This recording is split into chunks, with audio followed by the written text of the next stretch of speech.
గోపాల్ రెడ్డి గారు మళ్ళీ వస్తానండి. ఒక్కసారి విజయభాస్కర్ గారిని తీసుకుంటారా? విజయభాస్కర్ గారు రాష్ట్రంలో ఏం చెప్పండి. బాగున్నారా?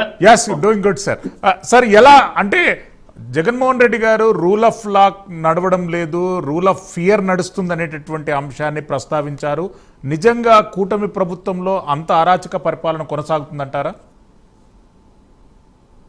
ఆయన ఏదో పరధ్యానంలో తిరగదిప్పి మాట్లాడాడు పరధ్యానంలో పాపం జగన్మోహన్ రెడ్డి గారు అనుకుంటున్నాను.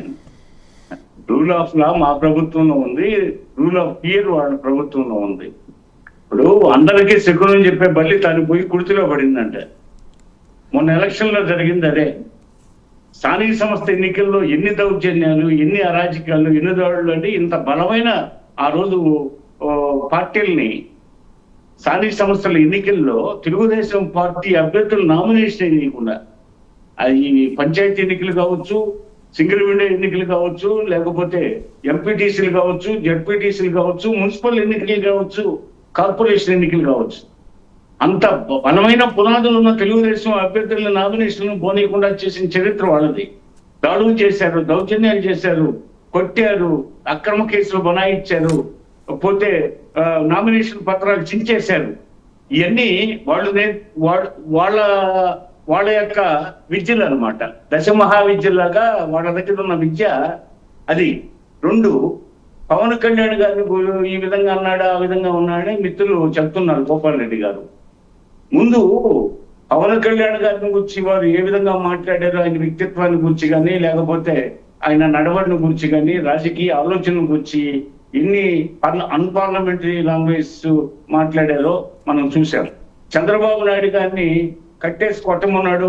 నిన్న మొన్నగడ ఎందుకు ఈ ముసలోడు సావకూడదా అన్నాడు. 82 సంవత్సరాల వయసులో మొరార్జీ దేశ ప్రధాని అయ్యాడు. ఇప్పుడు ప్రపంచానికి పెద్దగా ఉన్న ట్రంప్ వయసు ఎంతండి? ప్రపంచాన్ని పరిపాలిస్తున్న ట్రంప్, ప్రపంచాన్ని తన గుప్పిట్లో పెట్టుకొని పరిపాలిస్తున్న ట్రంప్ వయసు ఏంటండి? విశాలాంధ్ర కాదండి మంది, ఒక చిన్న రాష్ట్రానికి చంద్రబాబు నాయుడు గారి ఫిట్నెస్ చెరకుగడ్లాగా, ఒక విధులు బొంగులాగా నిఠారుగా ఉంటాడు. పోతే ఎన్ని మెట్లు ఎక్కుతున్నాడు. ఈ రోజు కావాలంటే దిగువ తిరుపతి నుంచి కొండ మీదకి చక్క నడవగలిగిన శక్తి ఉంది. వాళ్ళ అధినాయకుడికి ఉందా శక్తి? పోతే ఎన్ని రకాలుగా మైండ్ గేమ్ ఆడుతున్నారు. చంద్రబాబు నాయుడు గారిని నంద్యాల ఉప ఎన్నికల్లో ఏమన్నాడు? కాల్చేసేయమన్నాడు, చెట్టు కట్టేసి కొట్టమన్నాడు. అసలు బూతు పదాలకి ఒక మంత్రినే ఏర్పాటు చేశారు. దగ్గర నుంచి నెల్లూరు ఆయన అనిల్ కుమార్ దగ్గర నుంచి పోతే రకరకాలు ఎంతో మంది, కొన్ని వందల మందిని తయారు చేశాడు. యథా రాజా తదా ప్రజ అంటారు. రాజు ఆదర్శంగా ఉండాలా, రాజు ఆదర్శంగా లేకపోతే ప్రజల్లో. గోపాల్ రెడ్డి గారు ప్లీజ్, చేశారు.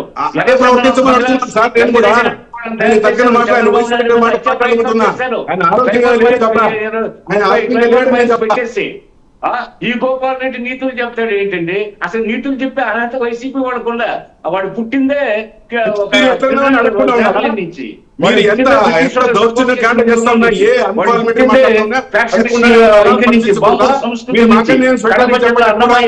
అన్నమయ్య పుట్టిన జిల్లాలో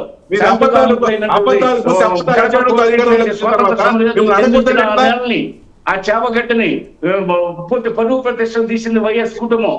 పోతే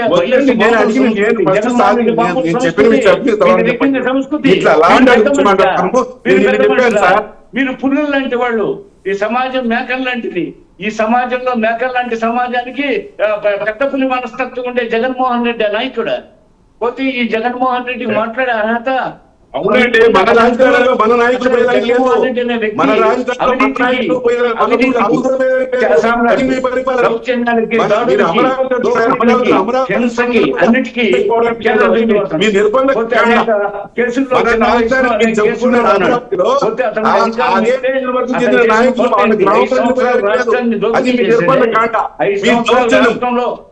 కల్తీ బ్రాండ్ మద్యాన్ని పెట్టేసి 40,000 మంది స్త్రీల మంగళసూత్రాలు దించాడే. ఇప్పుడు ఊరికి బెల్ట్ షాపులు, ఊరికి బెల్ట్ షాపులు, మద్యం దుకాణాలు, మద్యం ఫ్యాక్టరీలు, మద్యం Yes, కృష్ణాంజనేయులు గారు ఆన్ స్క్రీన్ ప్లీజ్. విజయభాస్కర్ గారు మళ్ళీ వస్తాను ప్లీజ్. విజయభాస్కర్ గారు మళ్ళీ వస్తాను. కృష్ణాంజనేయులు